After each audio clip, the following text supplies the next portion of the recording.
Hey guys, welcome back for part two of our half bath rebuild or whatever. So this is actually part two. Part one, I was using a new camera, a GoPro, and I was using LED lighting, and for some reason it would scroll up a black line. So if you were watching that, I'm sure that was extremely annoying. So what I'm gonna do is just take you through a little bit of what we did. We'll try to throw some snapshots in of what I'm talking about as we were going. So initially, what I ended up doing is, I'll just take you around here so that you can see it. So there was a sink right here and a toilet here, and there was vinyl linoleum of some sort down below here, and it was some yellowish, something from the 70s, I believe. And so I had to get that up. So I ended up taking out the vanity, which came out fairly easy, and obviously the toilet comes out reasonably easy. Had to cut the bolts on it, but other than that, it came up pretty easy. And then the floor came up not so easy. So I was able to get the floor up using a multi-tool with a blade, underneath it, and that took the linoleum up pretty well. But it left a lot of the glue down. So what I ended up doing is, I'll show you here, and I'll show you some snapshots of it as we go. I'm just gonna set this up here. So I grabbed my my grinder and I put on an 80, I believe it's 80 grit, 80 or 60 sanding pad here, and within 45 minutes I had it all up. I mean, it was a mess. I had to have glasses on, something to breathe with. I was only able to do maybe a 2-foot square. Would have to then sweep it up, and it made a real mess. But as you can see, it's down to just the bare luan that's there. So the next step that I'm going to do is I'm going to put down the new floor. I'm going to use a vinyl floating floor that I used in my house, and it was so easy to install. I'm just going to put it in here too. Once that's done, I'm going to do the baseboard, get the baseboard done, and then we'll probably paint the walls, and then vanity, then toilet, and we should be done. I'm going to do a couple lights too. So we'll put in a couple lights to give us a little more light, because there's very little light in this bathroom.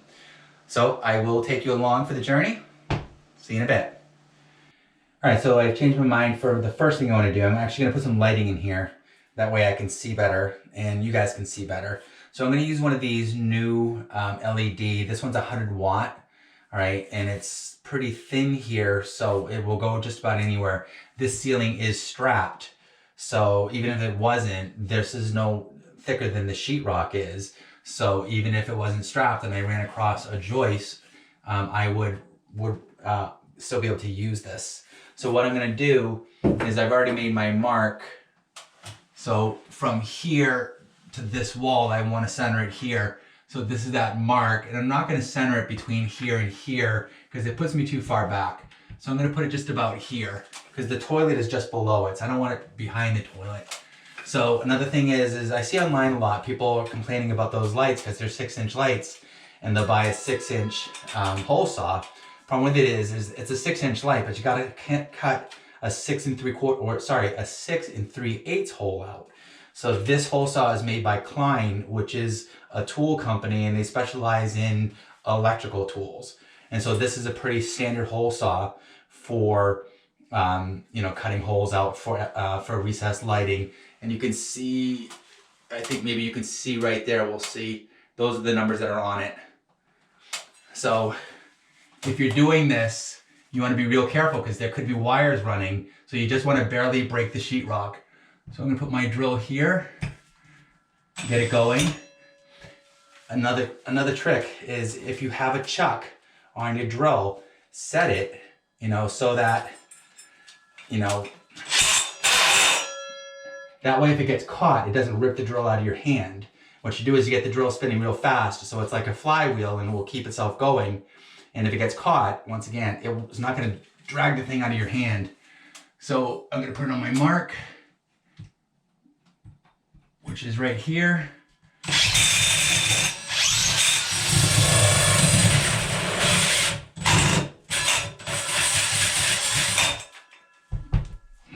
like I said, don't go too far because there could be wires on the other side of it.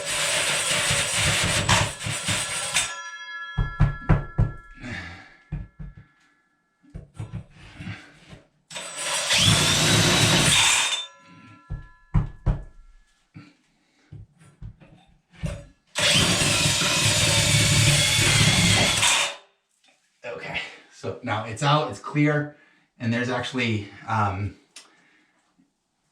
this kind of insulation up there, kind of the nasty stuff, but I don't see any wires here. I mean, just a single thickness of sheetrock, but like I said, you could have wires running right on top of it. So just go real slow. Just as you barely break through, pull back so that you're not cutting your wires. Okay, so the first thing I need to do is, this is a little box here. It has a transformer in it for the light. And so these are the 3 wires, and this is what actually ties into the light itself. So first thing I'm gonna do is knock out one of these knockouts right here to bring my wire in.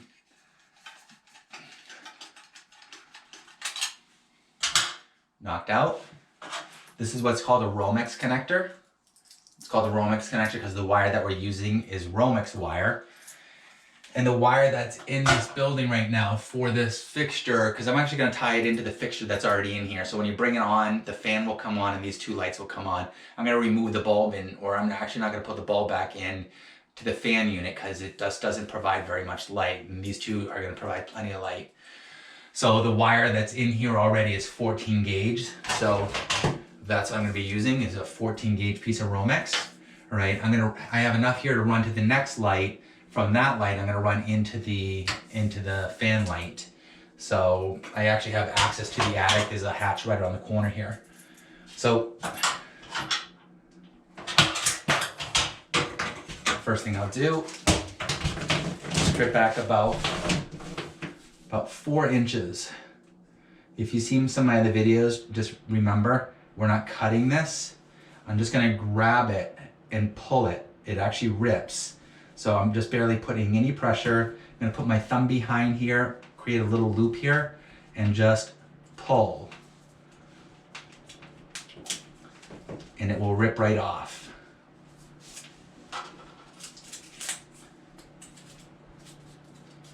Right here, I'm going to cut off the paper off of the ground wire.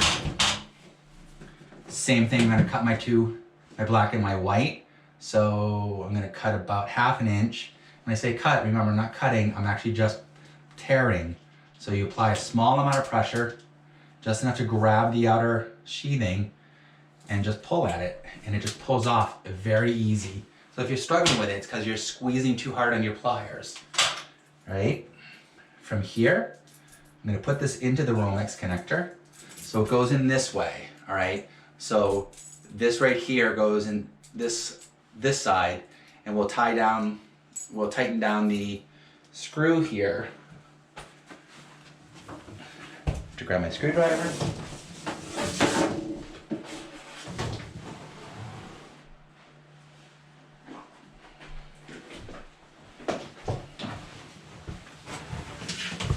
So right here, we'll just tighten this down. That's what holds it into the box. Then we'll put it into the box. These are nice little units. They're really not a lot of money. I buy them from on Amazon.com. You can buy them, different brands from Home Depot and probably Lowe's, though I haven't seen them at Lowe's, but I haven't really looked. But they're about 3 times the amount of money. So I'm not sponsored by this company, so I'm not going to tell you who they are, but there's a bunch of them out there. So if I put the Romex connector in the box, come through, here's my wire or my wing nut, and put it on.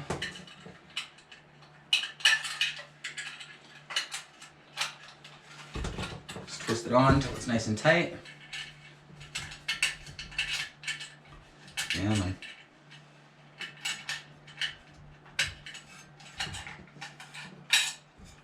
Almost.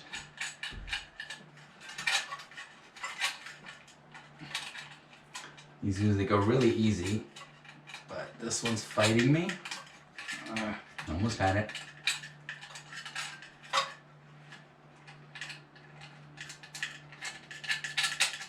Okay, that one's on. You just take a screwdriver. It comes with the, when you get them, you'll notice that these big square tabs on the outside allow you to get a screwdriver and just push down on it to tighten it a lot. So you don't have to put a pair of pliers. Just put a screwdriver on it and just keep pushing down. Tightens up pretty well. White to white. Green to the copper one and black to black. So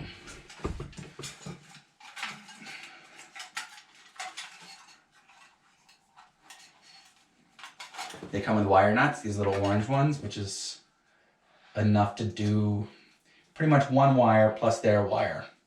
If you're going to use 2 wires in there because you're going to loop from another one, you should really use a yellow wing nut, which you can buy from any hardware store. Put the next one on. You want to make sure that you don't leave any exposed copper as you're twisting them on. So you notice that down below here, there's nothing exposed that's going to get across the box because the box is grounded. Okay? And then this green wire is the ground. It's attached to this screw here or to that rivet.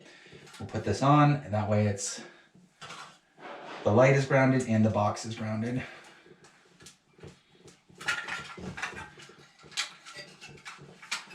Push them in. Close it up. And this is gonna make a mess. Pretty much everything I do makes a mess. So I'll turn you up here. Just take a look and see if that's what we're looking for. Yeah, close enough.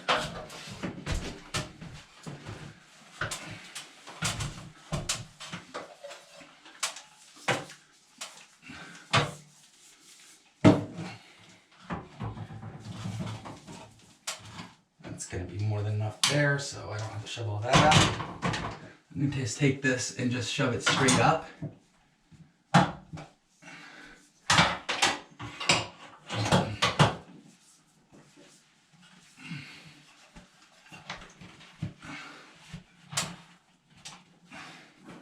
Glad I cleaned up first. In this business, everything's messy. Right. This will only go on one way, so when you look at it, there's a key here, little key right there that aligns up with a slot here. And so it will only go in that one way. And then once you get it in, there's a twist connector right here that locks it in.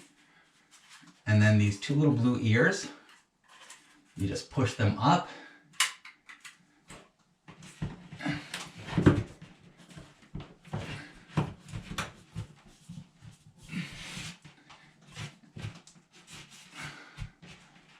And that's up. Quick as can be.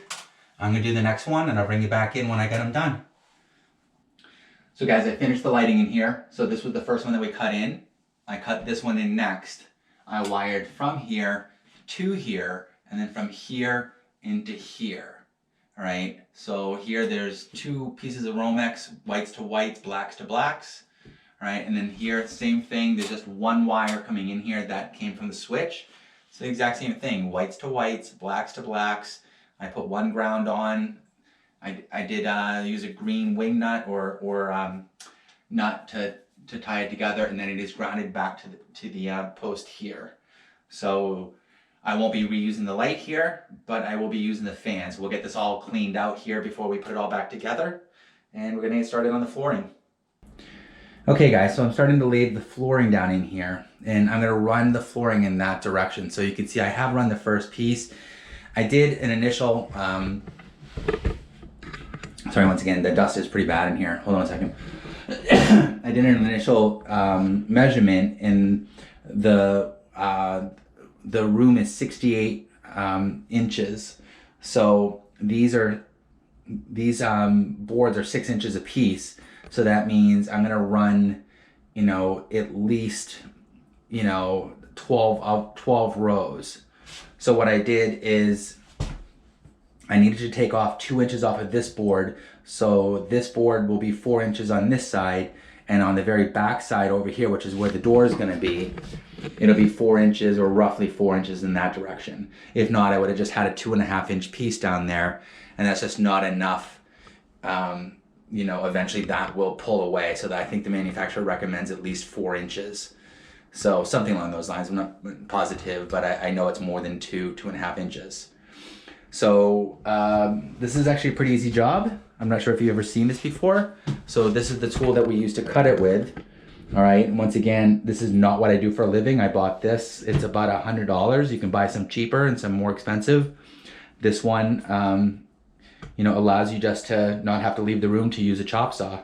You just put it in and you basically pull down. There's a blade, it cuts it, and it works amazingly. So you can do a job pretty quickly here. So I'm hoping to do this whole floor in about an hour. So I'm gonna set you back up. You can take a look at a few of them. I'm not gonna bore you with the whole thing. Anything that comes up that's kind of exciting, I'll let you know. Okay, so I'm gonna start laying down a few pieces, show you how it's done. All right, so there's a longer tongue here than there is here. So you always want that facing in the direction you're going. So that way these boards, or sorry, the planking actually will lock into them like this.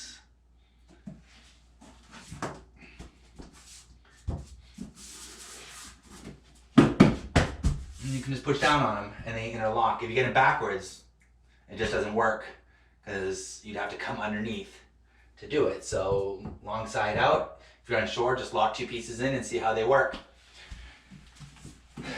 So next thing I'm gonna do, as soon as I find my pencil,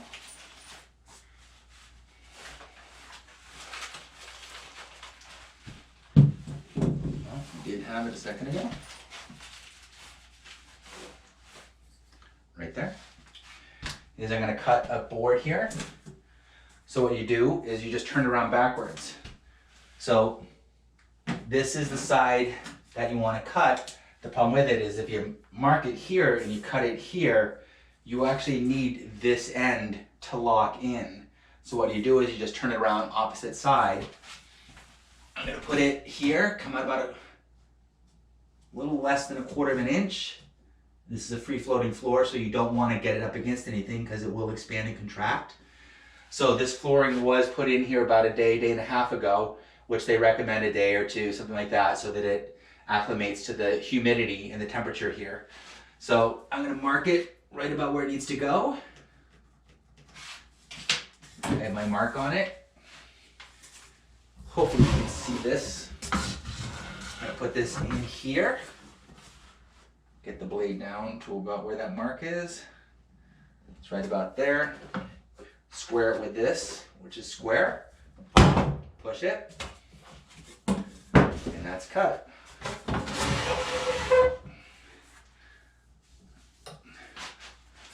So from here,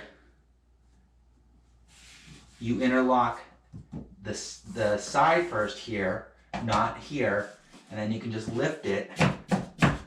Punch it in, make sure it's still in over here, and that one's in. Need to slide it a little bit in this direction here. It did move a little bit. Go. That's about where I want that one. We'll start the next one.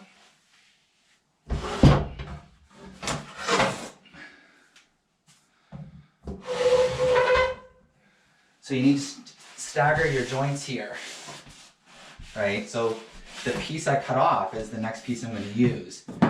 Now, I just need to see where that's going to put me, because I'm going to need to cut that a little bit shy, because as I remember reading, this is the same material I used on the floor in my kitchen, or actually downstairs in the lower level toward the bathroom and another area. The manufacturer suggested no less than 6 inches. So I'm gonna end up with an inch piece here that I'm gonna need to cut. So if I cut off about 5 inches of this piece, then the piece that I'll cut on that side, you know, will be long enough. So always remember, cut the side that you've already cut. Don't cut off the piece that you need. So I'm just gonna estimate about 5 inches because it doesn't need to be perfect. That's that. And now I've got to get around the toilet here. So I gotta make some marks. Get my pencil out. Okay. So I know this piece right here is not gonna pass. So right here is where the toilet hooks up and the toilet flange here. All right. And so I'm gonna need to cut this out. So when I look at this as an estimation, I need right about here, and then I need roughly 3/4 of an inch left here, something like this, and then let's see.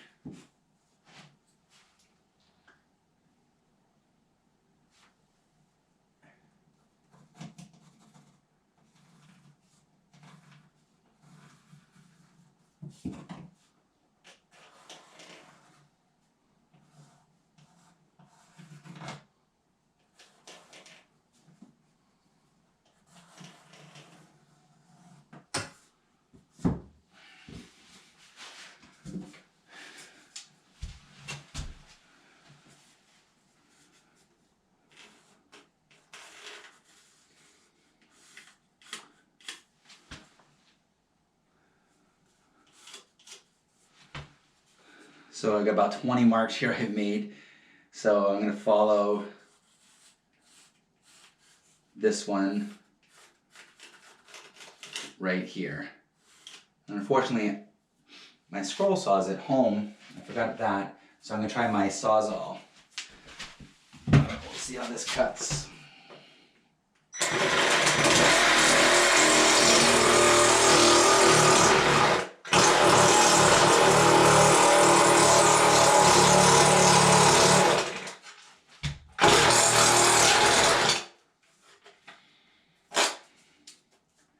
Not that well. It split that piece. So I was probably just a little too aggressive with it as I was trying to cut it.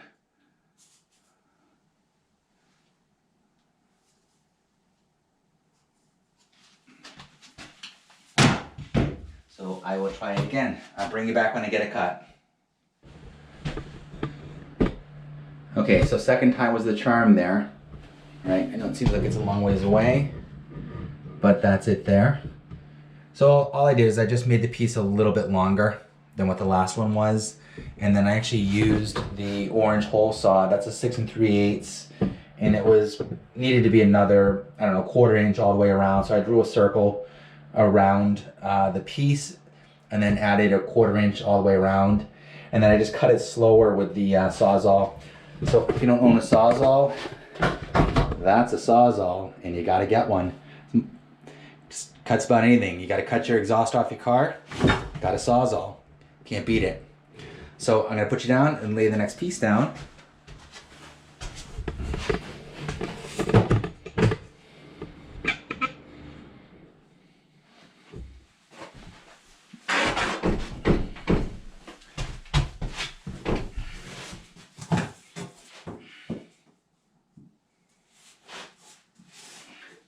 Once again, you get it in this side, you get as close to here as you can, get it in the groove, then you can just lift it and just kind of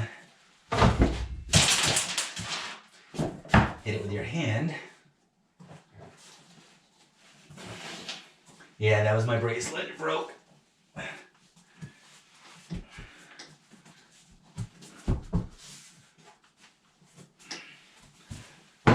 And that's down. Don't worry about the bracelet, my wife makes them.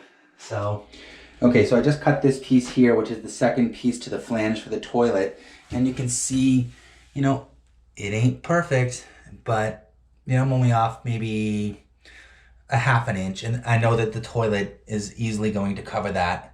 So it's not something I'm worried about. This isn't something that has to be absolutely perfect around here. You just gotta be reasonably close.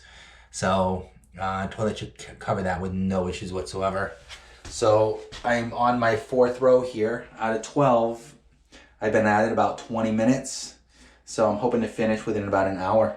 So I'll set you up. I'll show you a couple rows real quick.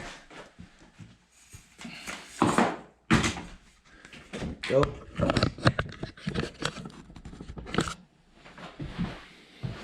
So once you get past that, in a room that's like this, it's completely square. Well, rectangular, but you get the idea. So, you know, once again, I'm gonna cut this piece over here.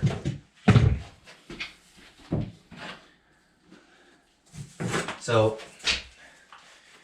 I'm gonna turn it backwards, put it up against where I want, right about there. That's my cut mark.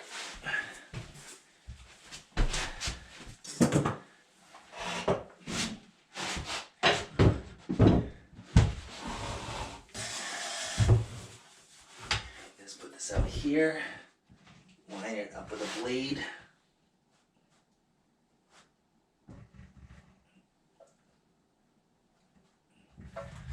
Right there. Square it. Snap it. It's cut. I'm gonna put this side in first. You get it as close, you get this edge right here as close to here as you can. Move this for now.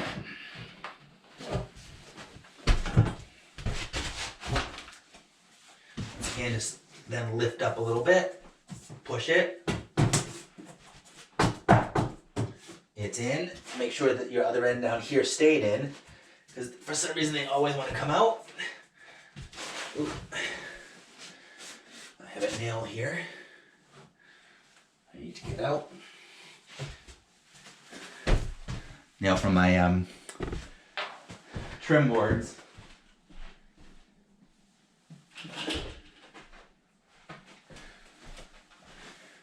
Thought they all came out with a trim. So I'll just take this.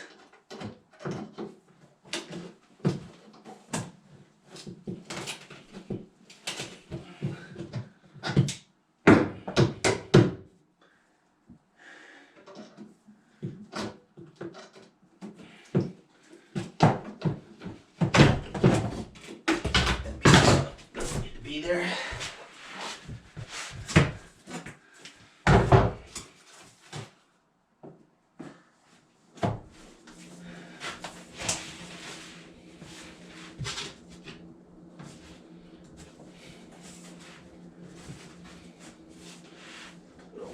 There. There.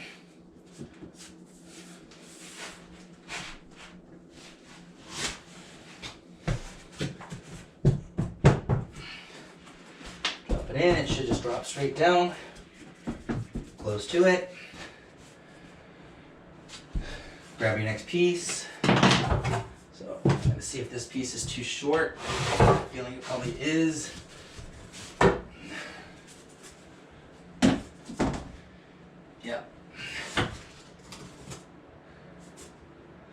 Actually goes on this end. I'm going to cut a couple inches off of it. Make sure you cut the right side. This is the side right here, if you can still see this. This is the side that has the lip still on it.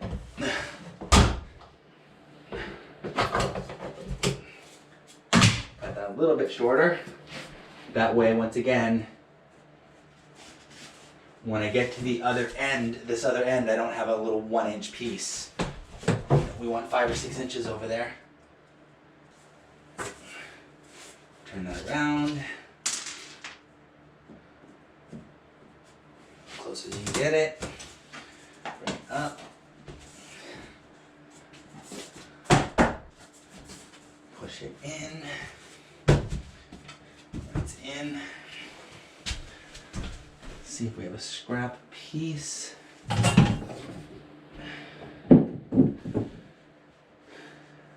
don't. So, yes, I need, what, maybe 6 inches over here. So I don't want to use this because I'll be leaving myself with a lot of scrap. So I'm better off to cut a piece off of a full length one, because then I can use the rest of that full length one as a piece. So if you just start cutting pieces off and you have a foot here and a foot there, you end up, ruining a lot of your flooring. So I'm gonna leave this piece as a starter piece for another side here.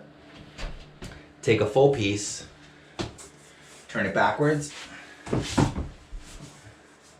So when I say backwards, it really actually fits this way. In case you didn't understand what I was saying.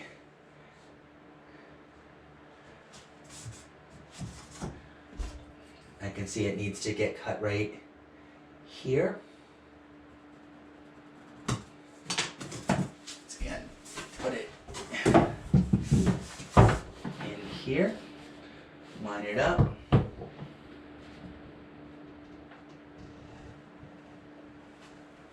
Looks good from there.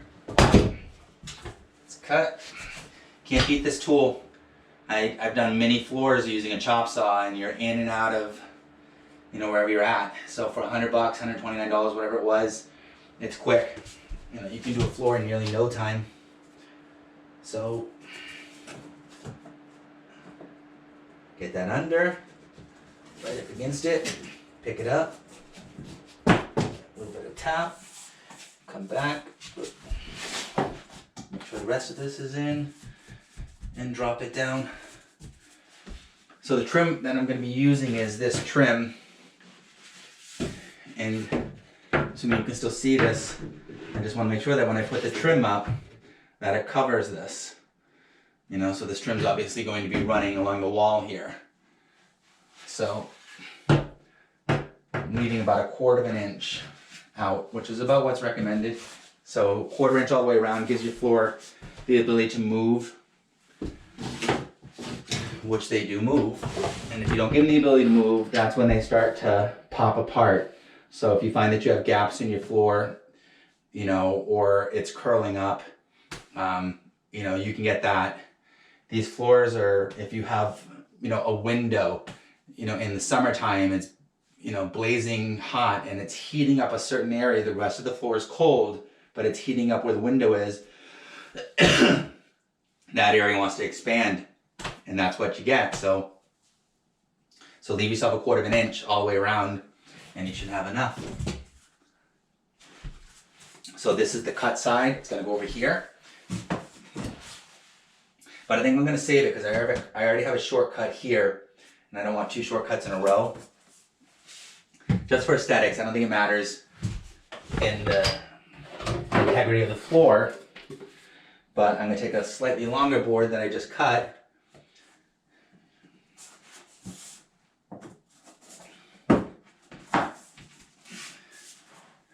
Quarter of an inch.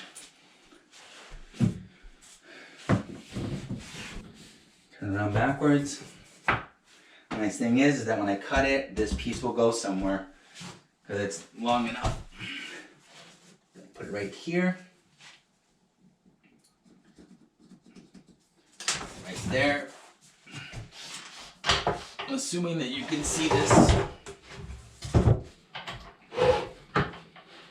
So my mark is right here. So sometimes it's easiest to see it on the back. My blade's right in the middle of it. Get it up against your guard. To there.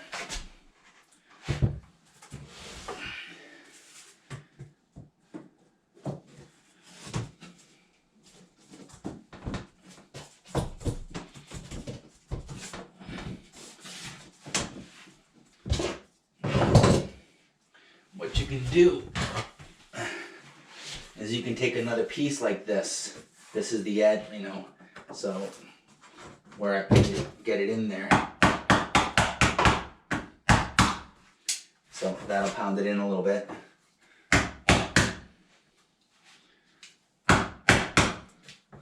Don't hit it too hard because you end up, damaging the edge here.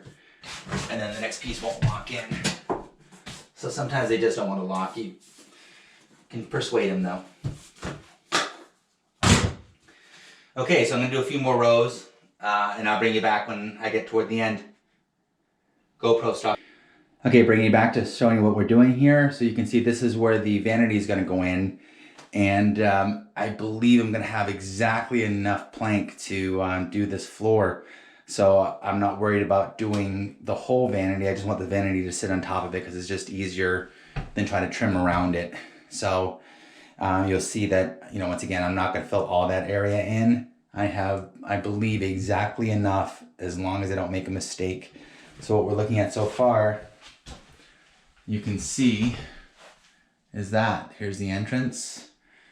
Looks like I have probably, I'm thinking 3 or 4 more rows to get here. So hopefully about another 10 or 15 minutes and I'll be done. It's been a long day. I'll bring you back when I'm done.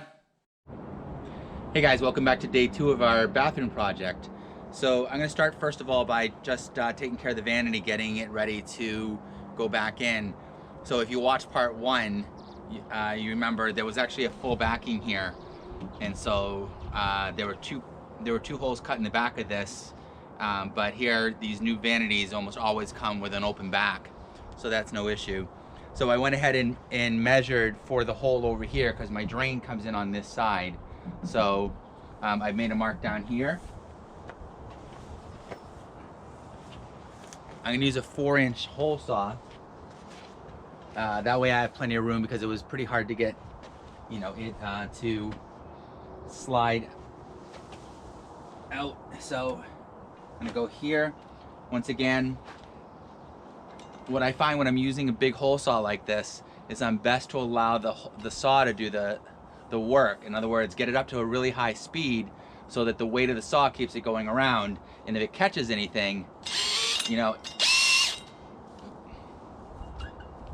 chuck adjusted too high, you know, it will catch and it won't rip the drill out of your hand. This drill is a Makita drill. It's got a lot of torque to it. So I'm gonna go ahead and put it right here on my mark, just off my mark a little bit. Get the drill up to speed.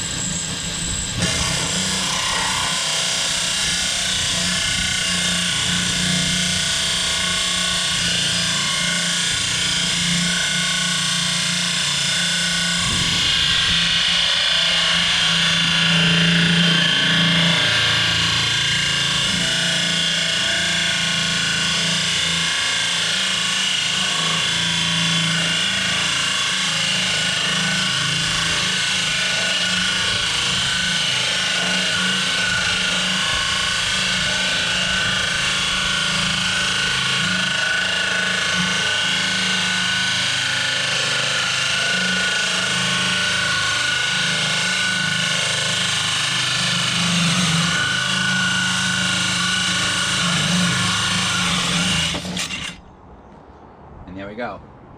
Once again, I just let the blade do the work. I don't push too hard. It will eventually just cut through. And you know, if you get this thing running and you set it at the drill, you know, and it catches, it will tear your arm right out. So I found that this is the best method. I hardly ever get hurt from it. So I should be able to get this in, but I do have a little bit of flooring left to do, but my wife's in there finishing up the painting. She didn't want to be on video, and that was a pretty good deal to me because I hate painting. So she's nearly done. I'm gonna get that last little bit of floor down, that last strip of it that I just couldn't get down last night.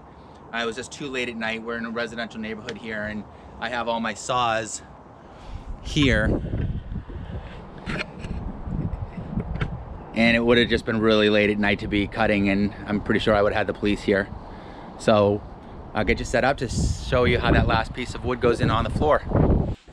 Okay guys, so I'm gonna get this last bit of stripping flooring in here, and what I'm gonna need to do is I need to get it underneath here. So you can see that this is just a piece of it. It's not gonna go underneath there. So what I'm gonna do is I'm just gonna put a piece up against it, take my multi-tool and just run along it. So, and that will get me there. I'm actually going to see about, just want to use a smaller piece. I'm just going to break a piece off. That way I go at the angle. So, a little bit of a noise alert.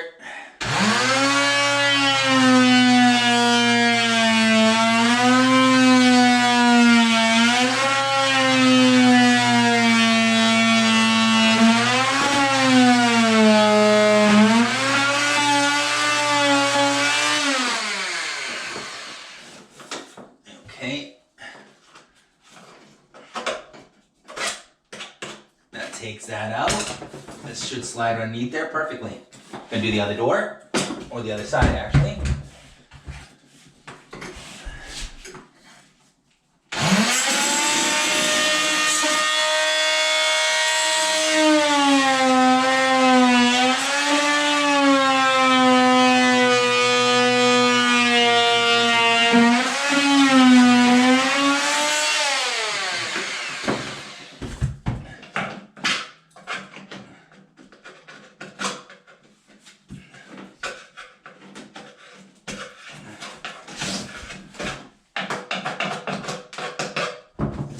Out.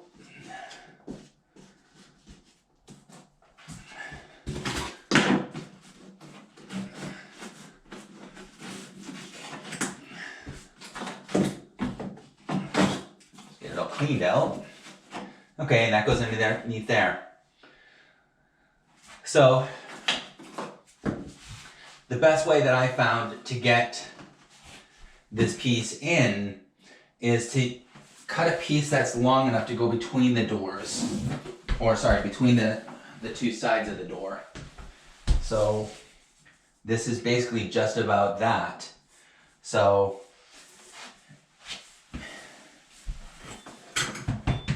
and knowing that I'm going to carry through with a piece of molding that's going to join the carpet to the new wood flooring here, I don't need to go right perfectly to it. So I should be able to, get right up to about there.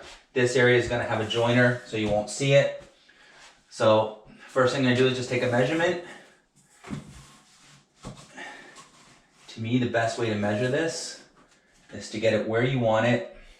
Remember, I have it backwards, right? So I want to make sure that I'm keeping this edge, because this is the adjoining edge. So if you turn it backwards, I'm gonna grab my measuring tape real quick.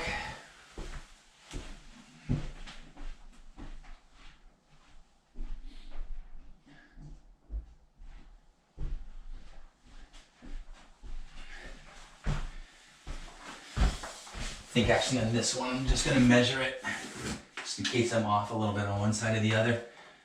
So I want about 4 inches here,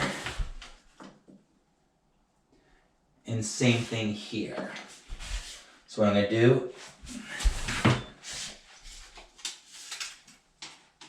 is come back here and mark 4 inches. Well, this is a 6-inch board. I'm gonna put this across my table saw.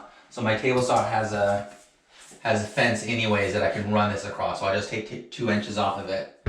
So I'm gonna get set up out there, and I'll turn you guys back on. Okay guys, so I'm out at my table saw, got my rip fence set up for a 4-inch cut. Set it right here. Purchased this table saw this summer off of Craigslist. I think I paid about $300 for it. It's probably a $500 or $600 saw, brand new. And I had a smaller one that got me by. It was okay, but it just didn't make the quality cut as what something like this does. So once again, I do low voltage work. I install security systems in home theater and that kind of stuff. This isn't really within my wheelhouse, but I do a lot of work around my house. I do a lot of work with friends and family, and it's just nice to have a piece of equipment that will do a job and do it well. So it's well worth investing into tools so that the next time that you have another job that you need to do, you can just pull it out. The nice thing about this one, I'll show you here real quick, is this one's completely portable. So it's got this little lock that you put your foot on, and it unlocks it, and this thing just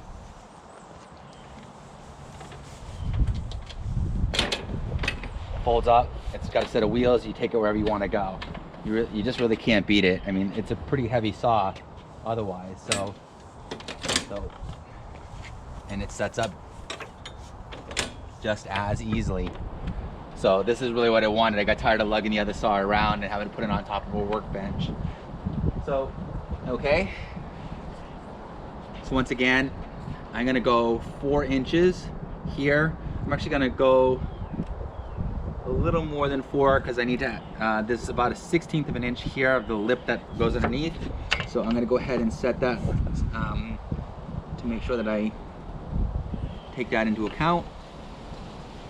Cutting this lip off because this is the one that would adjoin to the next piece. We want to keep this lip.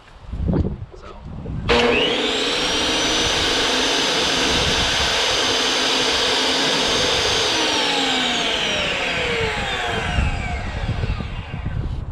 Didn't lock down, or I didn't lock it down, one or the other.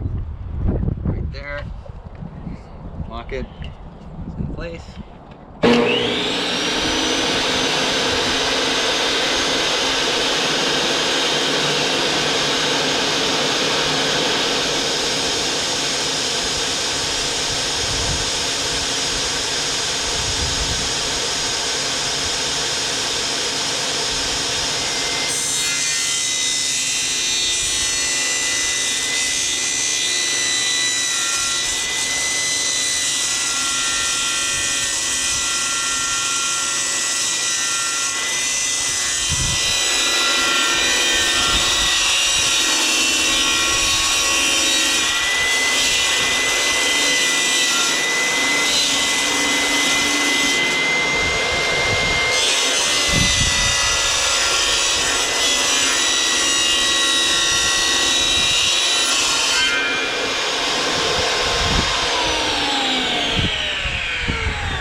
I do have a push block for this, for those of you that were wondering, but it's so flexible and so thin that the push block just constantly is pushing off of it.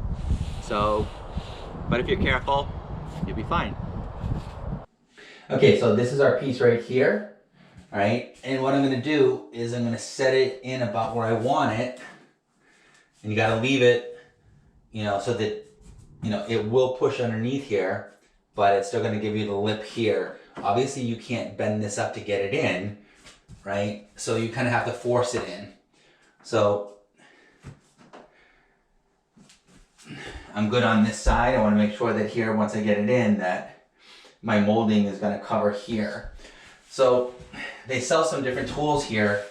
One of them is this, okay? You can use this here and take your hammer and pound on it, and that will help you get it in. And then this actually came in the set too. So this has a groove run around it. And same thing, you can set this here, although the carpet's gonna be in the way of this. But you know, you can set it and pound on it. So I think for this right now, I'm gonna try using this. Okay, so here I am gonna try to lift this a little bit while I'm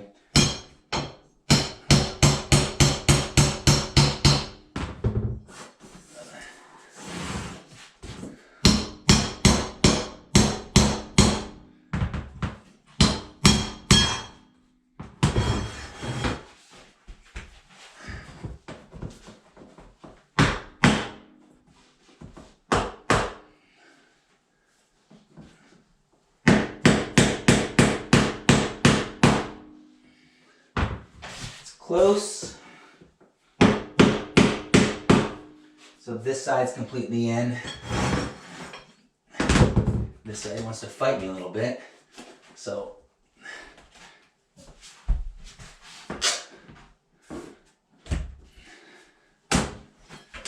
just use this tool again. I don't know if you can see that or not. I believe you can, but so I've hooked it in behind.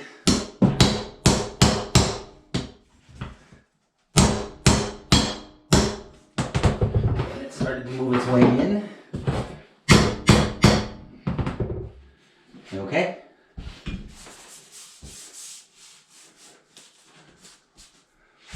So that's completely in. Pretty sure my vanity comes out. You know, I'm only going to add a little bit of a piece in here, a little bit of piece here that just peeled up on me, but I'll just put a tiny little glue on that if the vanity still shows there. So I just put a little piece so you can see here. I'll remove you. So that's it there. you can't really see the seam at all. So these tools here are really helpful. You really need them to do a floor like this. Without it, it just really makes it very difficult. So now all I need to do is put this last little piece in here just to go underneath the vanity, and then I'll throw my vanity in. I'll bring it back when I'm done with this last little piece. Okay, so I have the vanity in. I mean, it's not secure, it's just sitting here. You know, I haven't secured it to anything yet. So I brought it in and I've put my 4-foot level on it. That's level. And then this here, I'm gonna need to, actually that's pretty good. You want it to run slightly forward, you know, so that any water that might get on top of it, if it's gonna go somewhere, it's gonna run, you know, this way rather than back toward the wall. There is actually a backsplash on this, so I guess it's not really that important, but you know, it's so close to level on both sides that we're pretty good. So the only place I can see that I'm gonna be able to attach it is there's a stud right here. Sorry, you should be paying attention to that. There's a stud right there, and then obviously the stud over here in the corner. So I'm gonna be able to attach it here. There's another stud, obviously on this side right here, you know, between the two walls. I can see that from where this outlet is plugged into. So I know there's a stud there. This is hollow. It's hollow all the way through until you get back to here. Although that sounds like there could be something there. So you know what, I'm gonna grab my screwdriver and just see. I'm just gonna take this screwdriver, put it into the box, and see if I can push through. So no, there is a stud right there.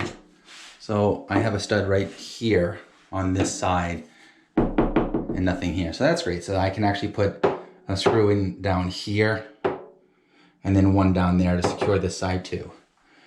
So I'm gonna get that set up and I'll bring you back as I'm ready to go. Okay, so I'm gonna use some 2-inch screws. This should get me through the wood, through the sheetrock, and into the stud. All right. Yeah, these should be fine. I'll check in a second. So right here, I can actually see the screw from where they did the sheetrock here. So I'm gonna come just about above it. Just get it going. Go the right way.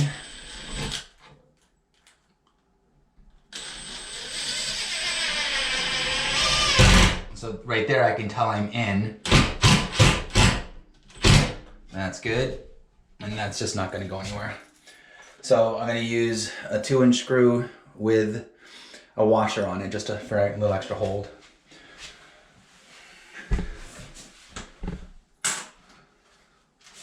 So down below, same thing. I can actually see where that stud sits.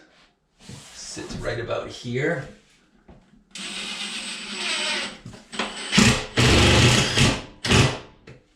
I think I missed that one. I'm a little off to the side. I have my stud sensor here. Just see where that falls.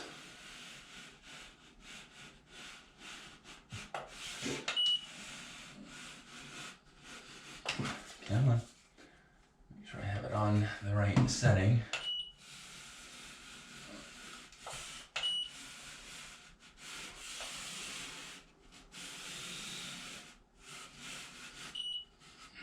Shows it right here. Yeah, I need to move over a little bit. This is below the shelf, so nobody's gonna see that little mistake.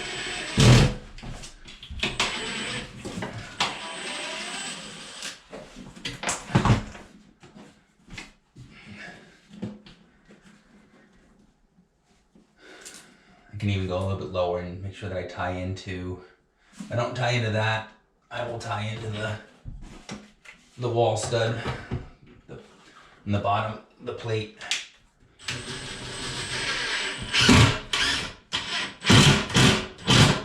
Okay, that went because I could hear the hammer drilling. Here, I'm gonna put this one up here.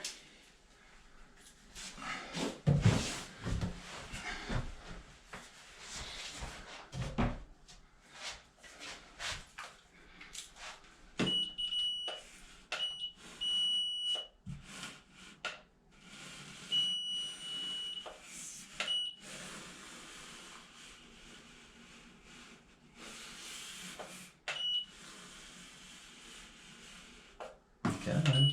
We know there's one there.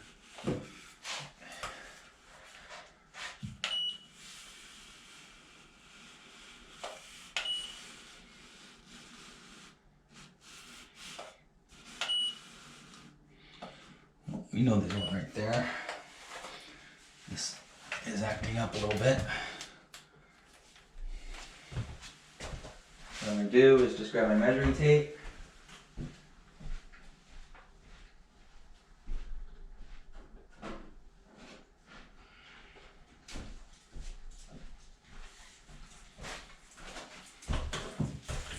Measure over. So I'm going to say, I don't know, 15 and a quarter. Come over here. 15 and a quarter. Puts me about right here.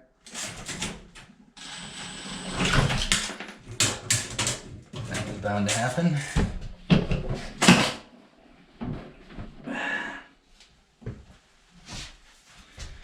See the mark?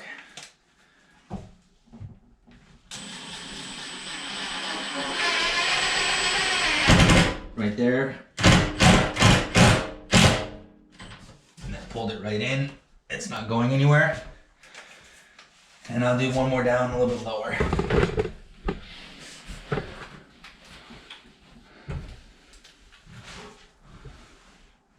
So it looks like alignment with that side of the hinge.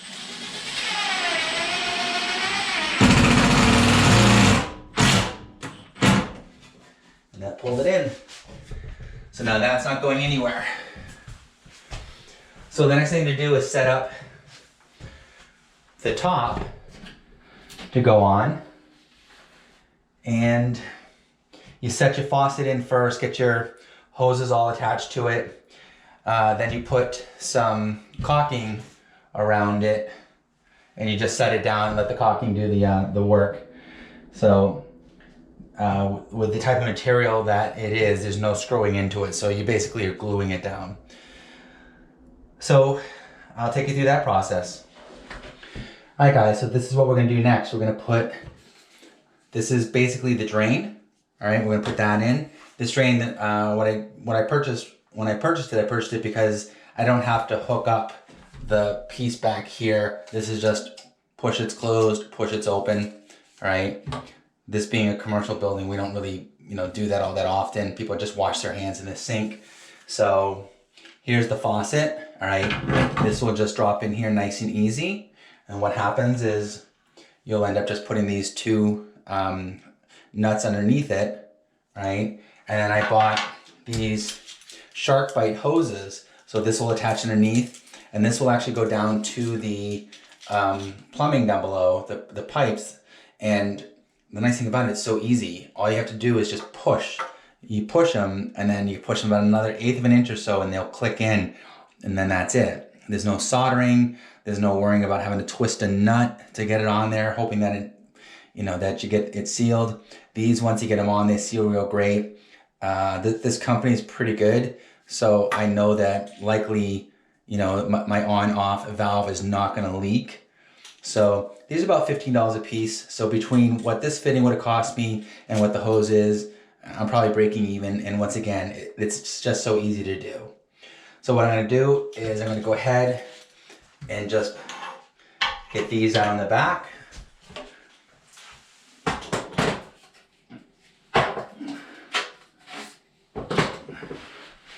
So let's see. We'll turn you up a little bit. Take that out.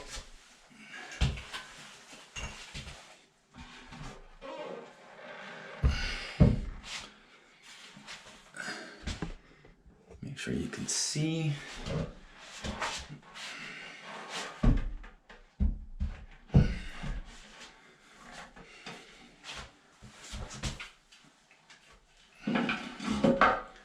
So this will just go into there.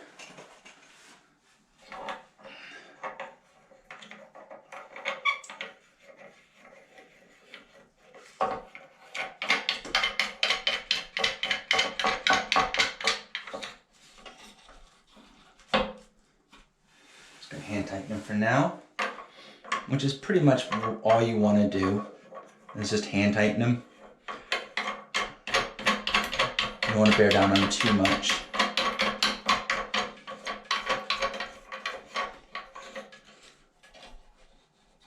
So I'm going to tighten it enough that I can move it around from up above. What I'm going to do is I'm going to set this back down here and just eyeball it. Make sure that's, you can see how I can still move it. So I'm going to eyeball it and say that's about exactly where I want it. I'll come back up.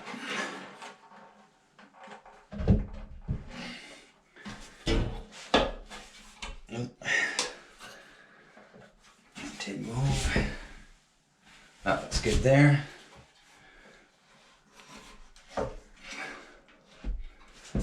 Still moving. There.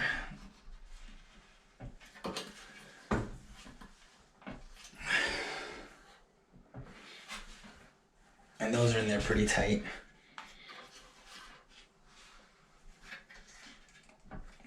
This hand tightening is about all you want to do. So now get my fittings on.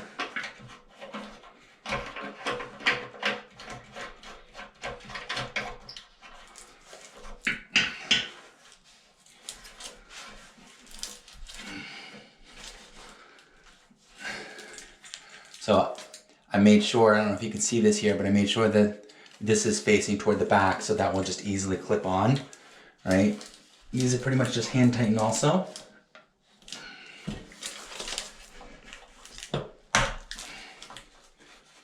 And they'll only let you go so far and then they just start slipping. So, go over there and make sure that it doesn't fall through. Second one.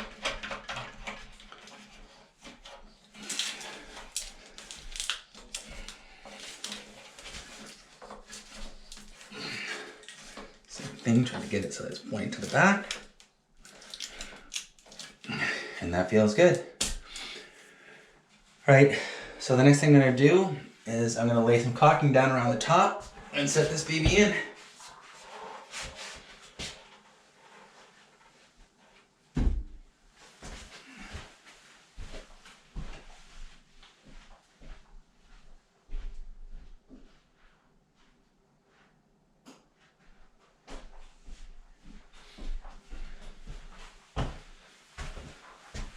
So I'm just going to use some of this. It's Quick Seal, kitchen bath adhesive and caulking. So it's made to do this. It's an adhesive and a caulking. So you don't want to use too much.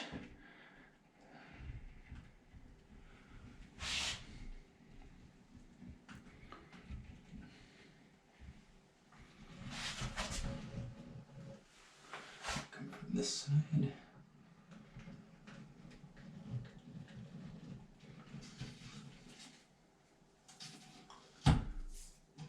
Make sure you get all your cardboard off because that won't cause it to sit up. I'll get that afterwards.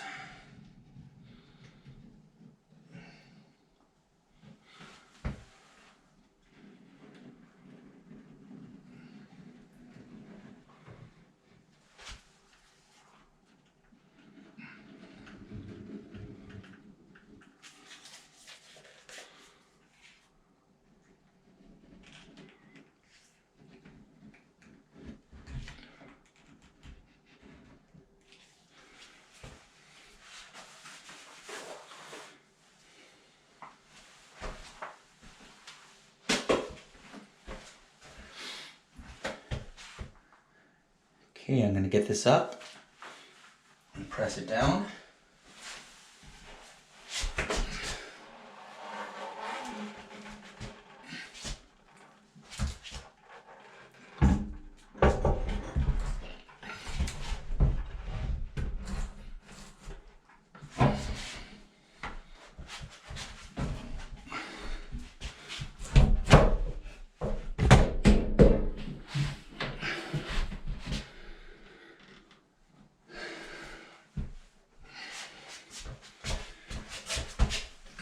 underneath just to see how it adhered. Make sure that it's touching everywhere.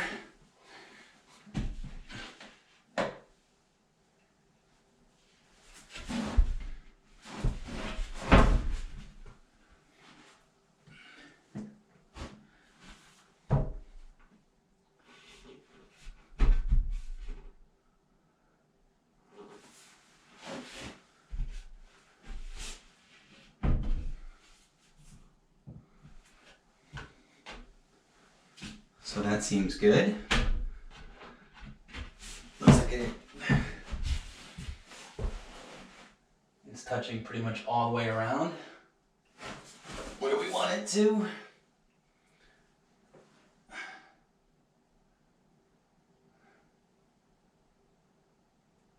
That's good.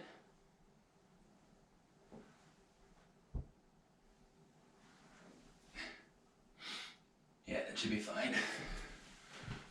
We'll let that sit in there for a little bit, obviously. I'm gonna get the drain in.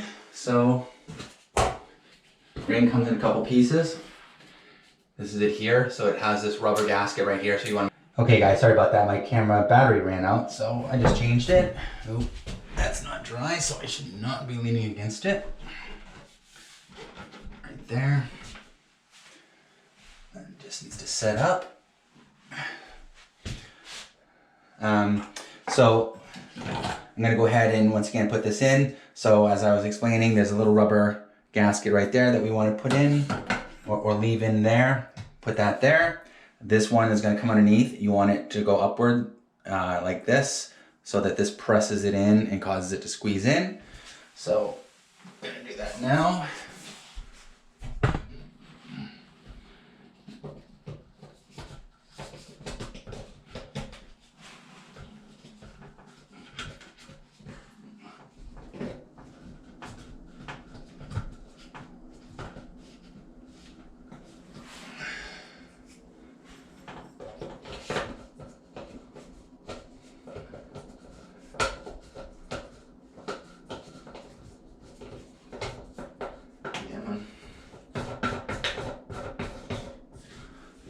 This is the same thing, you just need to hand tighten it. So I'm just gonna hold it.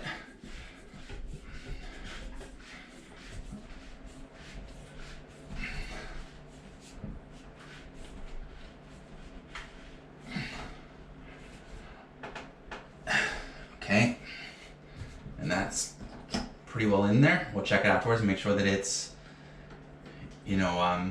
not leaking anything. I have the American Standard facing me, the word, and it doesn't turn, so not that that matters that much, but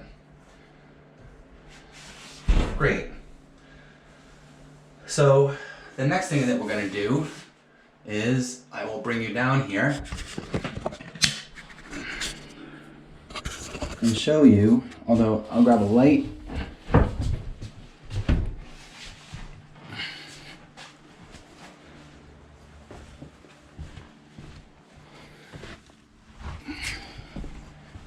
Yeah, I made a mess.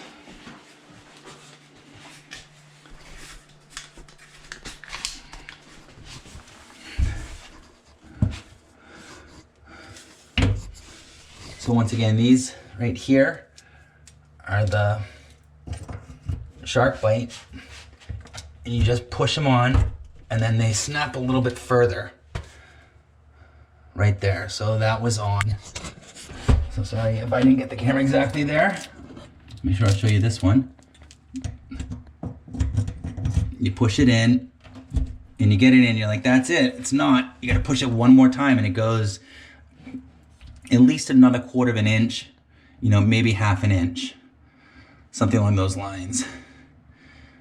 So, last thing that I'm gonna have to do is just plumb this. So, I know I'm gonna need to grab a fitting for that. I didn't grab one, so I got a hardware store about 5 or 6 minutes away, so that's not gonna be an issue. So, I will bring you back when I get that ready. Okay guys, so here's what I've done underneath. So this is the drain right here, and this is what's known as a P-trap. This one's meant to go out to a wall. You can find them that go straight down you know, into the floor in case your drain comes out the floor. So they come both ways, all right? So I bought these at Lowe's. I have a Lowe's just down the road. So this is an end, all right, made to join. This is a 2-inch PVC. Actually, I'm sorry, this is 1.5-inch PVC. I believe it's called Schedule 4. And I've got a piece I've cut to go between them. So I have already cleaned off. I had to cut this because it was a full pipe coming all the way over here. So I had to cut it, and I have cleaned it both inside and outside so that it's clean, so nothing can snag. So it feels pretty, you know, pretty decent in there. So hairs won't snag against it. And I've cleaned both inside and outside of this pipe too. So it's pretty clean also. So the next thing that we're gonna do is I'm gonna go ahead and just glue up, you know, put a little bit of PVC cement on that and join those two together, all right? So this is just finger tight, so it might fall off. And I might even just take it off to get that put in there. So hopefully that if I put this here, come up here, I'm not sure if you can see, hopefully you can, all right?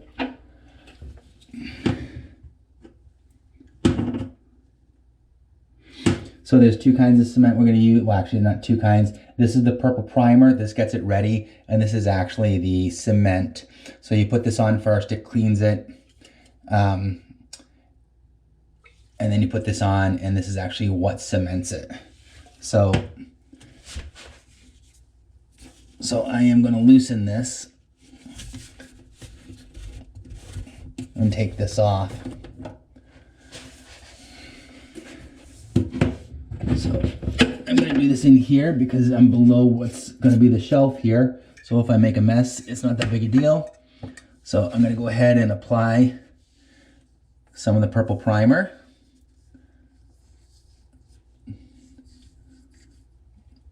Both here and here.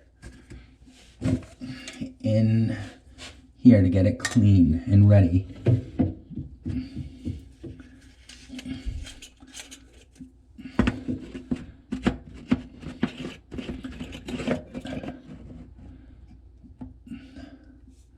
Then the cement. There. I think my cement's a little cold, but it has a chemical reaction that it does. So hopefully that will warm it up. Dip it back in. All the way around.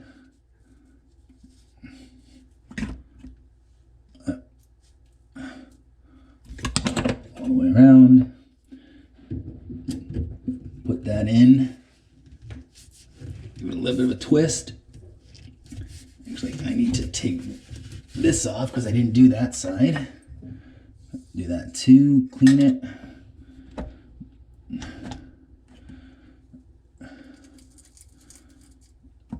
Put this in.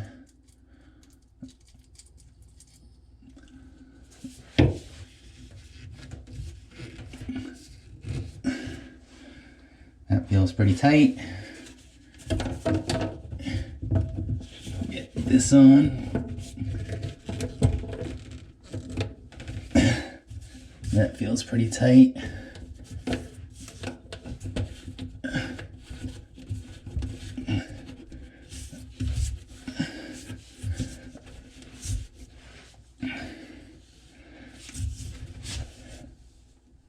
Hand tighten that.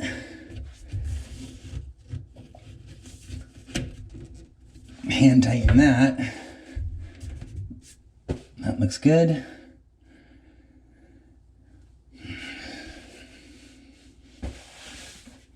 Okay.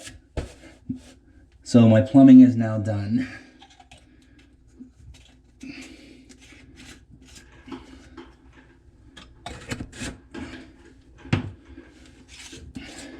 Last thing in here is just to get the shelf on right here. So I'll bring you back when I get that done. Okay, so I'm gonna use some Loctite glue. So just gonna put it down. across the back.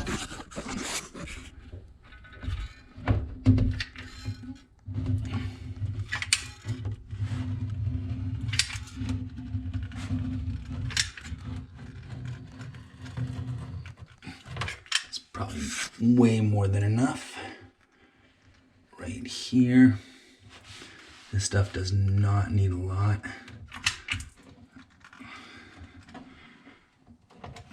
But even if this runs over, it's underneath where nobody can see it. So take my light out, take this out. I'll let it sit in here because it's inevitably it continues to spurt out some. Shelf is right here. I'm gonna put you guys down for a second.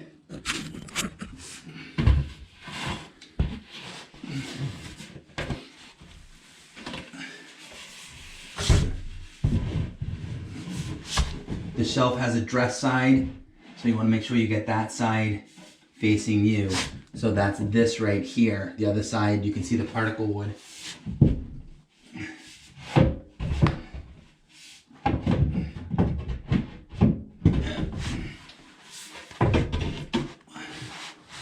Don't know if I need to take a door off or not,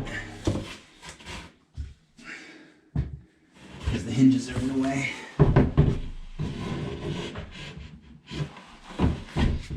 So I'm gonna need to remove one of the doors.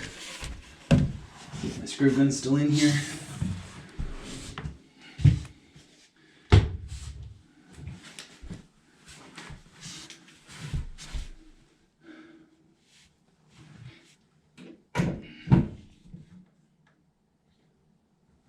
I think I'll remove this side.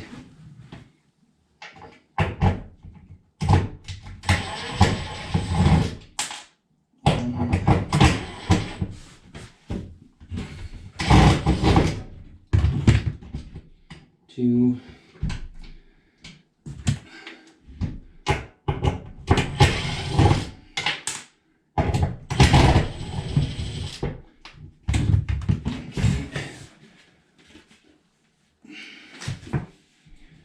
Make sure to grab the other two screws.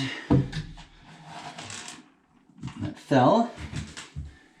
That way you're not looking for them afterwards.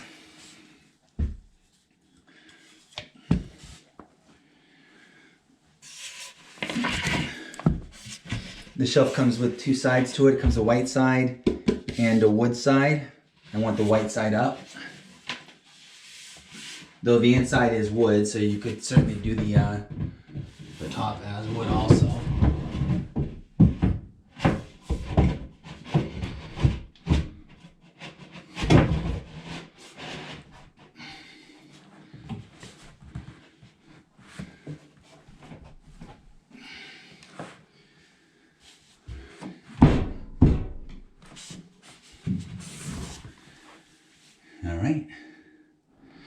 All right, guys, well, I made a mistake and I have a little bit of water coming down. This big rubber gasket actually goes up above. I put it underneath and it actually seems to go up above, which fits there. It just takes the place of what's typically known as plumber's putty. So I'll set you here. I'll put this big connector underneath it again. Tighten down on it.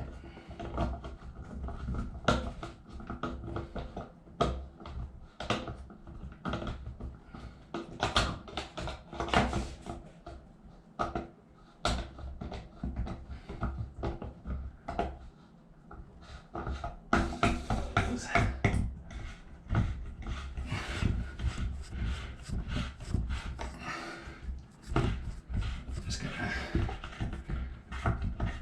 seems to be need to come down that way. There you go. That seems to be more centered with it.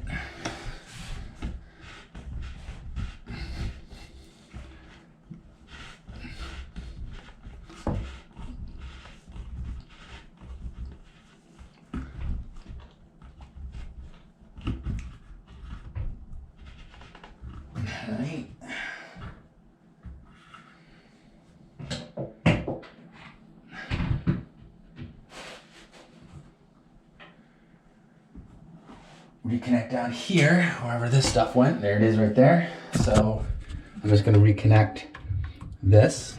Just turn it up. Watch that. I'm gonna put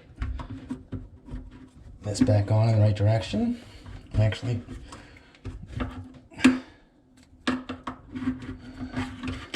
there.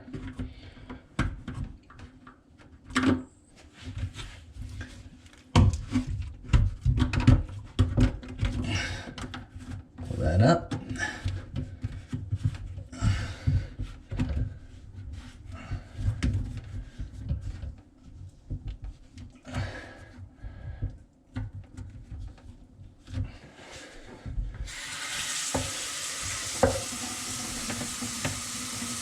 Still leaking like crazy. That's even worse.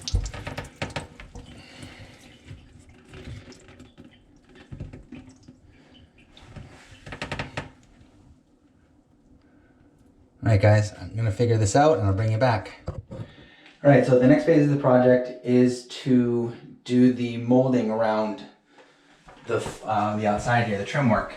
So I'm gonna take my first measurement, and I'm at 37 7/8.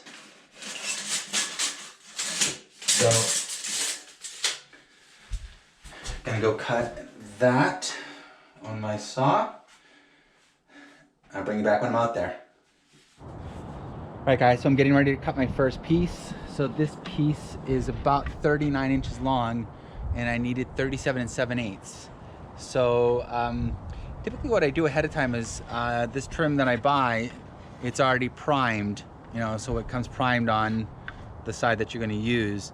And then what I'll do is I'll take a nice gloss white spray paint, and I'll put 2 coats of it on, and I'll let it dry overnight. So over probably, I'll put a coat on, let it sit, you know, 5 or 6 hours, put a second coat on, and then I go ahead and make my cuts. I just nail through it with a tiny little nail, and then I'll just go in and I'll fill it with a little bit of the vinyl, the same stuff that we use to glue the sink down with. Sorry, my brain's not working at the moment. So, and then you never even notice it. And then we'll go along and we'll also do, you know, put a strip along the top to seal it. So the first thing I'm gonna do actually is I'm just gonna cut my first edge. When I look at this piece of wood, this side of it's not the greatest at the moment, so, but it'll be behind the toilet, so I'm gonna use this side here as my initial cut.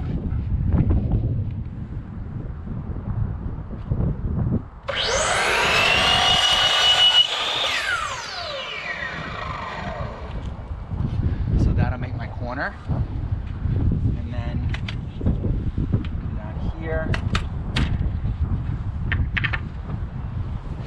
marker, my 37 7/8.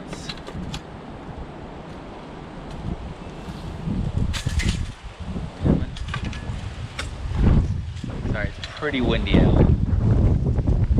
So much I think the camera's gonna blow over.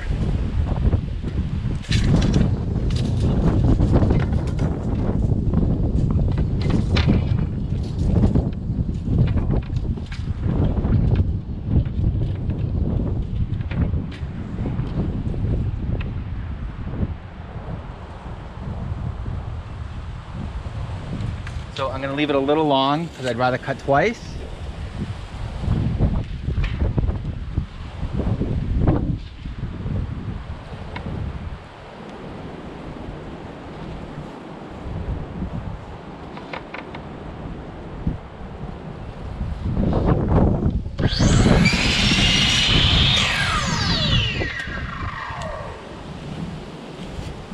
Okay, let's go take a look at how that is.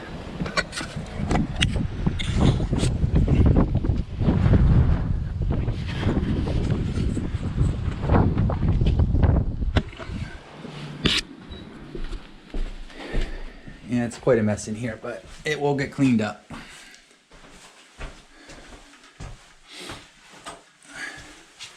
Like I said, I left it a little long, which seemed to be the exact right size.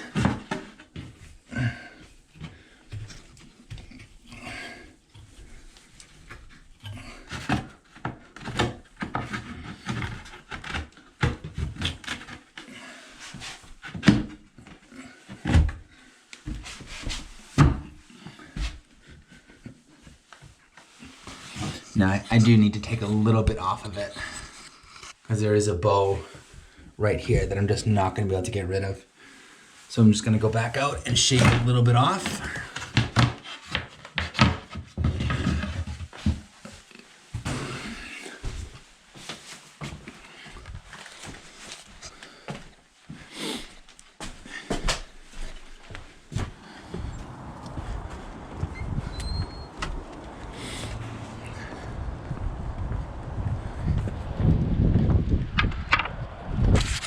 Set it back in the holder.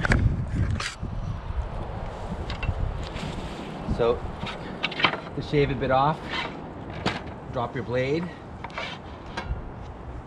hold it up against, and then just move it over a little bit. It's probably about a 1/16 of an inch.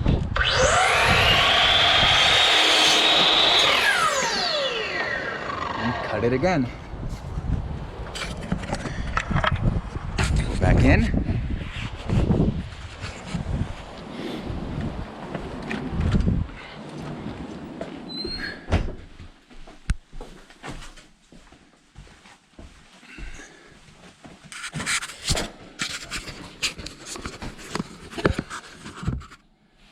Set you right there.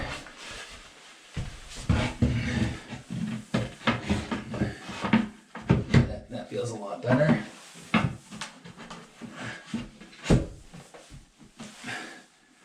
And that looks good. There's a bulge right here that just needs to go.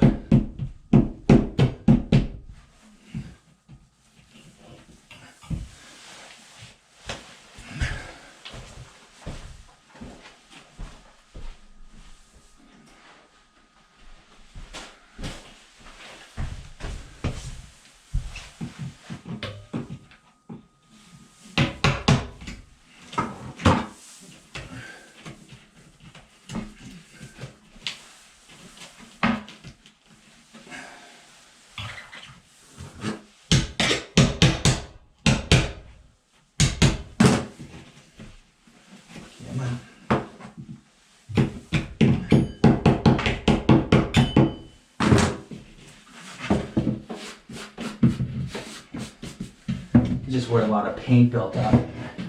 There you go, that sits flush. That looks really good. We'll get it nailed up there. Put a little bit of, caulking on it to completely caulk it, but it's pretty close. Okay, so what I'm gonna do now is I'm gonna take my next measurement, and this will have two right angles on it, two 45s. And I will bring you back once I get that done.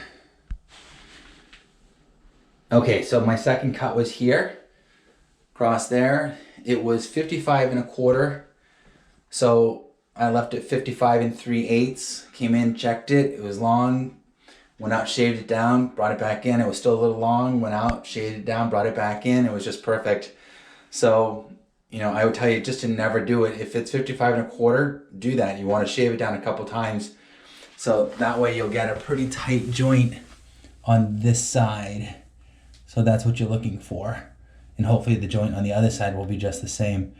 So here I'm not gonna really have to do any painting in between them. I might throw a little tiny caulking in there, but probably not even that. So, staple this down, throw some caulking on top of it just to seal it against the wall, make it look good. Throw a toilet in, which should be in good shape. So now, my last piece right here, do have a tiny little piece I'm gonna have to do down here, but that should be fairly easy. So, gonna get my measurement, go out, cut that, bring it back in, and then we'll nail them down. Okay, so I'm going to go ahead and start to nail the molding in. Just because the way that the sheetrock ended, it ends somewhere down here. I'm gonna go along and just get the tops in first before I get the bottoms in, and hopefully that will hold it from wanting to kick in, all right? So here I have my stud sensor. It doesn't seem to be working really well on this wall, but here, if you look real hard, you can see the screw holes from where they where they're screwed in. So I'm gonna try to follow that too. So when this is working, it usually is pretty decent. I'm gonna give it one right here. There we go. Once again, I'll come back later on and fill that hole. This looks like another one right here.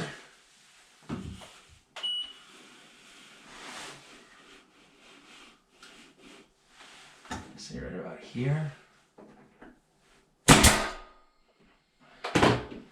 That's good. Seems to be pulling it in really well. Right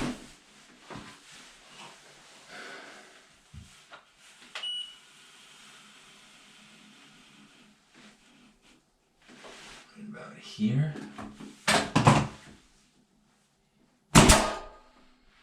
That's good.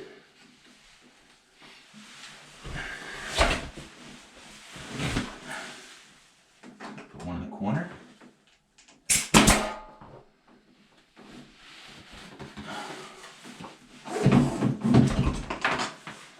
Here in this corner.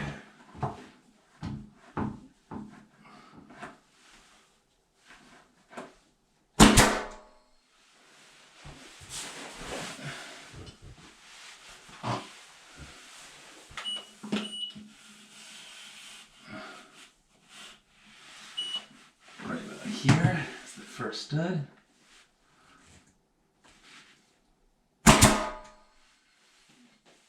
That's good.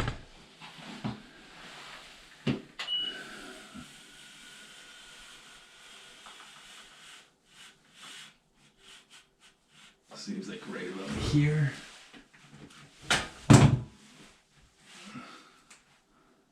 That's good.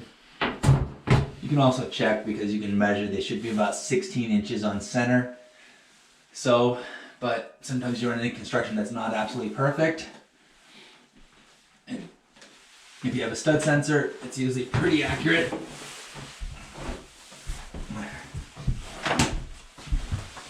Turn you this way.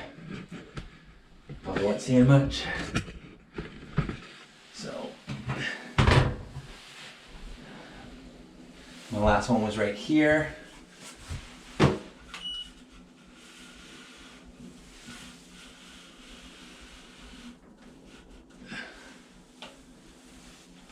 That looks about 16 too.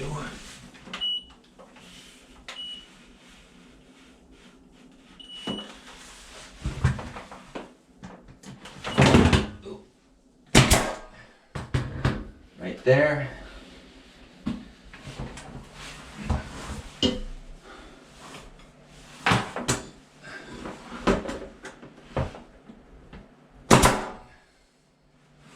Corner.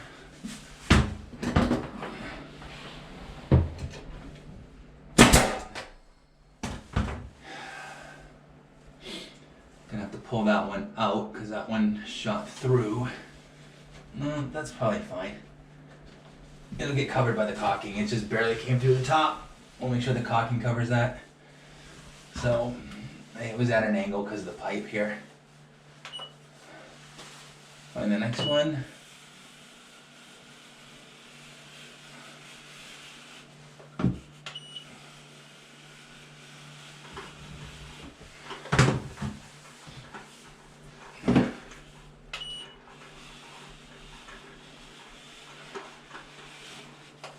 Yeah, man.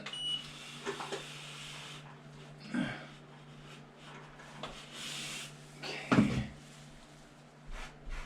There's a screw right there, I believe.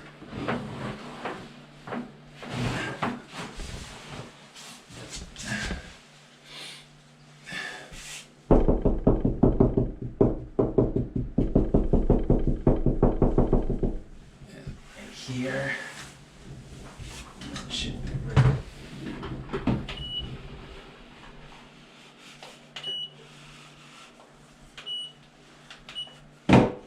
The stud sense is usually extremely reliable. It is not having it today.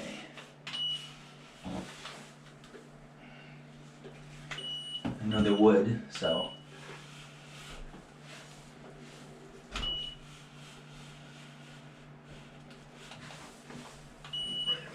here. See if I see any screws. Yep, there's one there. So,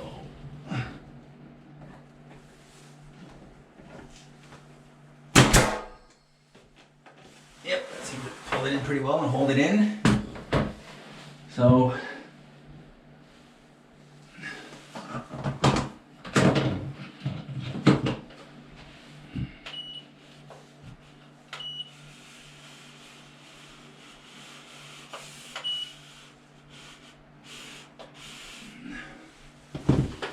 there, I'll take my measuring tape and I will go 16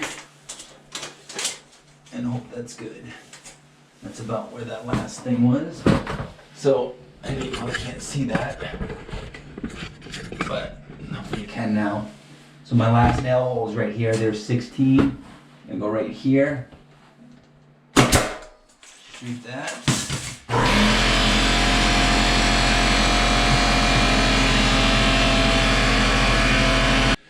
Sorry about that, compressor came on, likely to come on again. So I'm gonna go ahead and now just shoot the bottoms. So I'm not gonna put a lot of them in, just down low, just enough to hold it.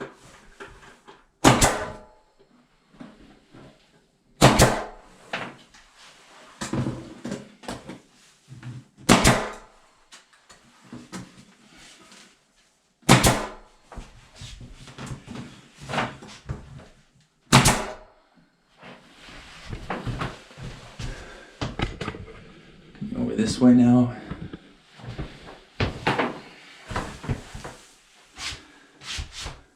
Last one that was there.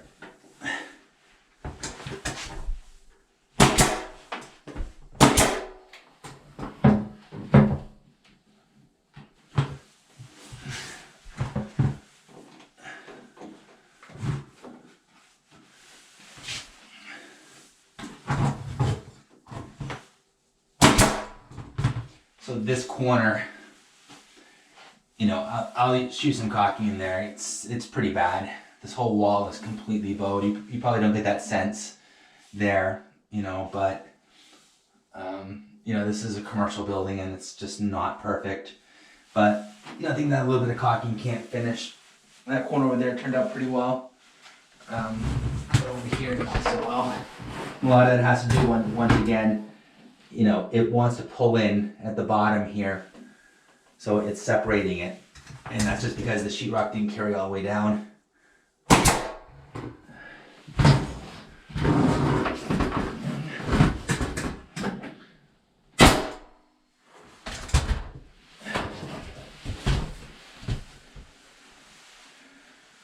Okay, so that's the end of that. Okay, so I'm going to start to caulk the top here. Honestly, this is the worst part of the job. It's the least amount of talent I possibly have. So I bought one of these caulking tools here to go along and hopefully scrape it. So, you know, I know you're only supposed to put a tiny amount on and let the tool do the work. So that's what I'm going to try to do. Just a tiny little amount. Obviously, as the joint gets a little bit heavier, or the separation gets a little bit more, you have to caulk it a little bit more. Add a little more fill, I mean.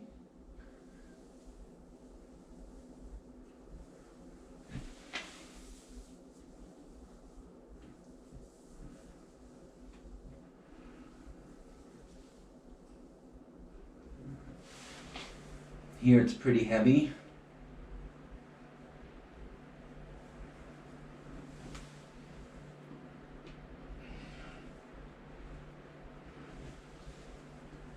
So I'm just going to leave that.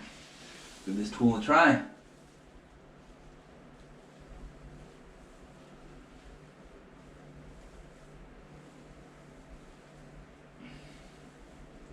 Wow. This is amazing. So that's usually what's on my finger as I'm pulling it off. But it seems to channel it inward. So there's really nothing there at all. Wow. I was hoping for, you know, this good a result. I just wasn't expecting it for, you know, a $5 or $6 tool. So right here, Pull that back.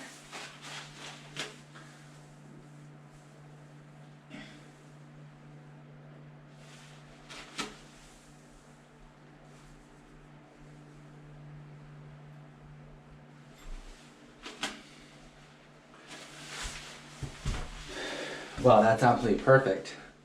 So, I don't know what brand this is. I just bought it on Amazon. You know, they're all over the place on Amazon. So, it is a big difference from what I'm used to. I'll bring it down there so you can see what it looks like. Get you real close.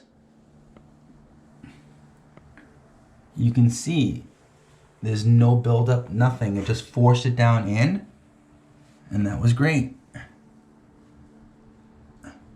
So I'm gonna continue to do the rest of it, and I'll bring it back when I'm done.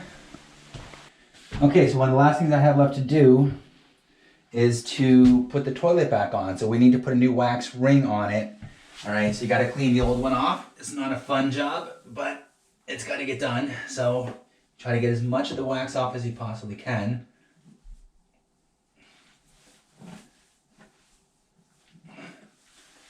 So I was worried on this one, not worried, but I didn't know by adding the floor adds at least, I'd say, 1/4 of an inch that I put down, that I'd have to put a ring on top of this in order to get it to match the floor, but it was up pretty high already. So I'm gonna go ahead and try to get this out of the center here without letting it fall.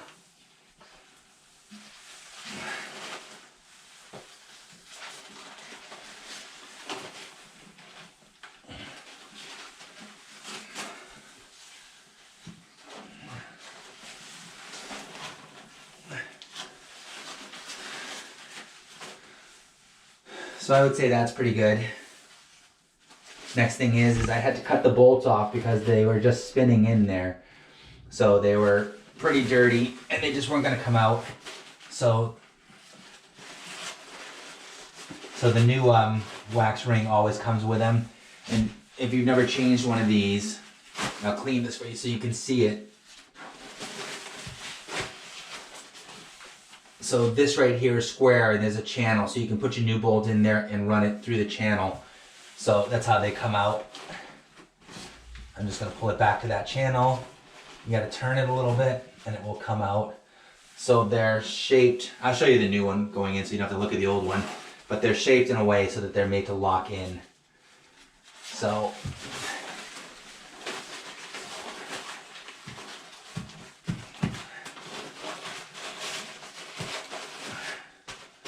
okay, so that's clean enough. All right, I'm gonna put this back in and I'm gonna go and put the wax ring on the toilet and I will show you that process.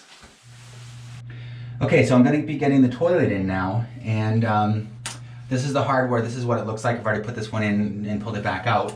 So they slide into this slot, and then different hardware comes with different pieces. This one has these little wing nuts to hold it.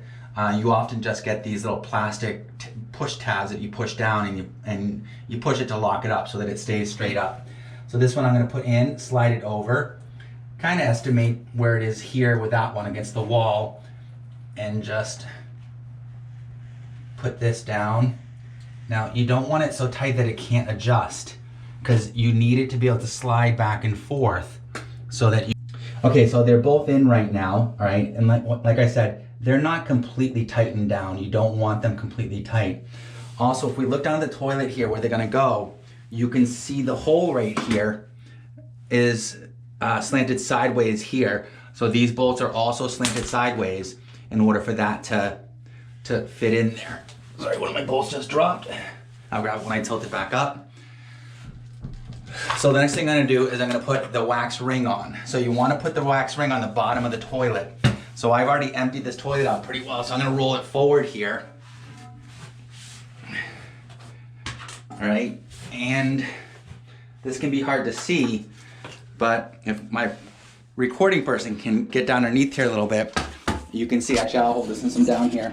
You can see right there, all right, that's the hole for the toilet. And this ring right here just fits exactly over that. And so you just push it over it, you peel the black part off of the ring back, and then it will stick to it. And then we'll drop the toilet on. Little hole here. That fits right over.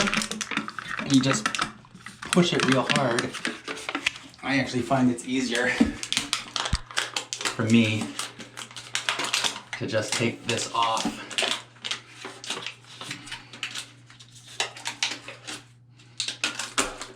Like that. I'm gonna put this right over there.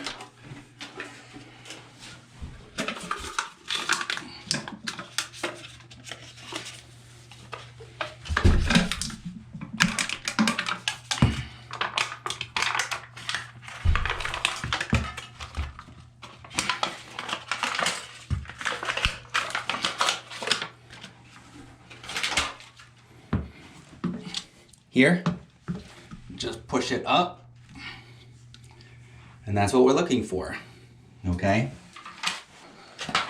So now, do yourself a favor, a little story. One of the first times I ever put this on, I shoved a rag deep down in there to keep the gases from coming up, put my toilet on, forgot to pull it out, flushed my toilet, and it wouldn't flush. I couldn't figure out what it was. And then I realized, so the whole toilet had to come back off. So make sure you take that back out from here. I'm just gonna slide this over.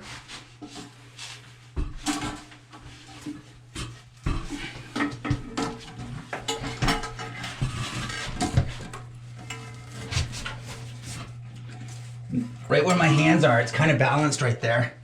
You know, the toilet, they put these, I want to call them handles, because they're not really handles.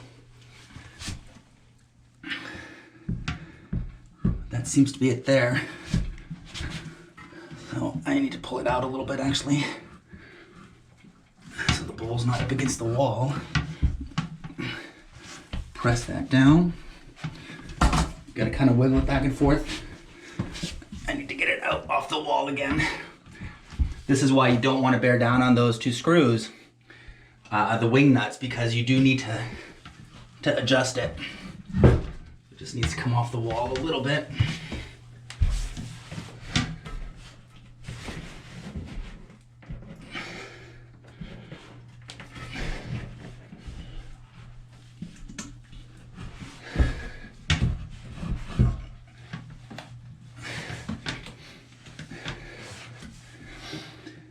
So I think that's about it.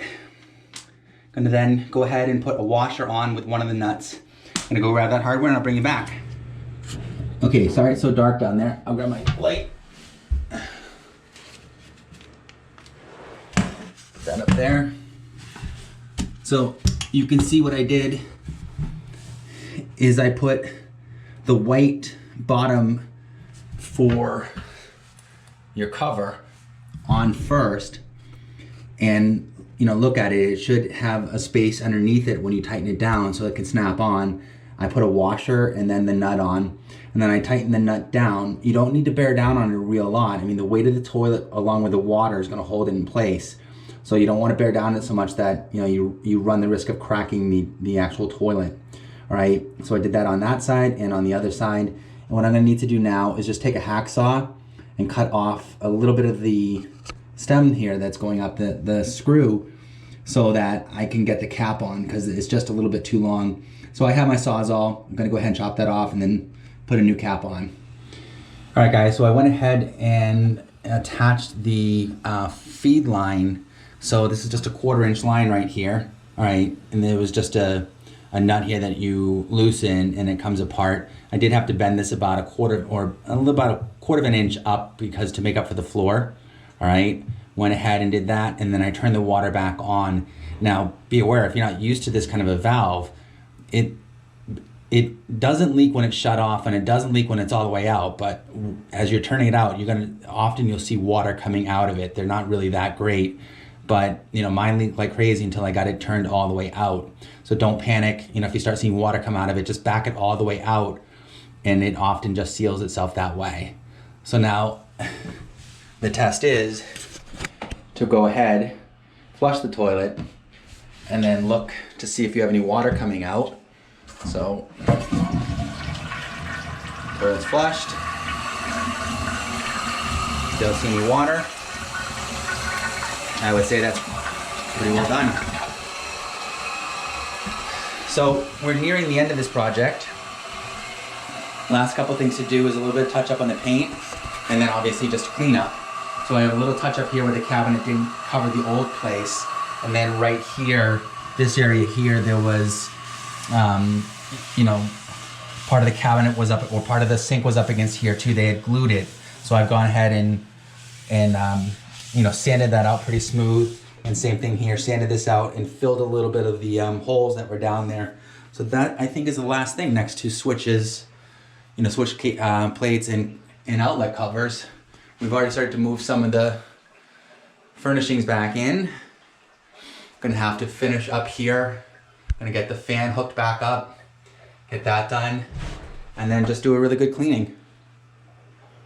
So once I'm done, I will give you a complete show of what it looked like when we were 100% done. All right, guys, so we're gonna take a look at the final project, how it came out. So here's this room here. When we first walked in, this was obviously had a lot of tools and equipment in it. That's all been cleaned up. Here's the hallway coming down. So before I go in the bathroom, the fan is running because it's gonna run whenever the lights are turned on. So here's the final view.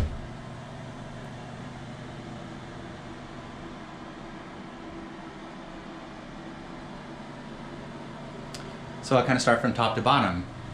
We added 2 new lights, cleaned the fan really well, took the bulb out of the fan so that that's not competing against the other 2 lights, all right? Painted the room. Absolutely love how this came out. My wife did it. New baseboard. So pulled all the baseboard out to replace it. All the way around. New floor. So this is a vinyl floor that's good for places that could get wet. So put that in. Pulled the toilet out. Had to put the toilet back in, so put a new wax seal on it. Had to put some new hardware on it. All right. Here's the sink. So pull the old sink out, which it really needed to go. Put a new sink in, so it's a 30-inch sink. Mirror back up, floor done. So I think that's about it. So in total, I think I took about 14 hours to do it. So I believe it was 9 hours the first day and 5 hours the second day. So less than 2 8-hour days, right? So trust me, I tell you, if I can do this, you can do this. So all you need to do is just, you know, have some basic tools, you know, and once again, if I had had somebody come in here and do this, I'm sure that this is at least a couple $1,000s to have done. I could have bought all the tools twice over in order to do it. So, you know, just buy your own tools and just be a little daring. So I'll take you downstairs real quick just to show you what the rest of the dance studio looks like.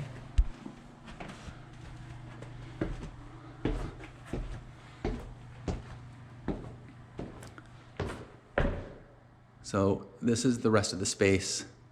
The blue tape you see in the floor is because we're during COVID, and so we've had to block off so that each person gets their own space.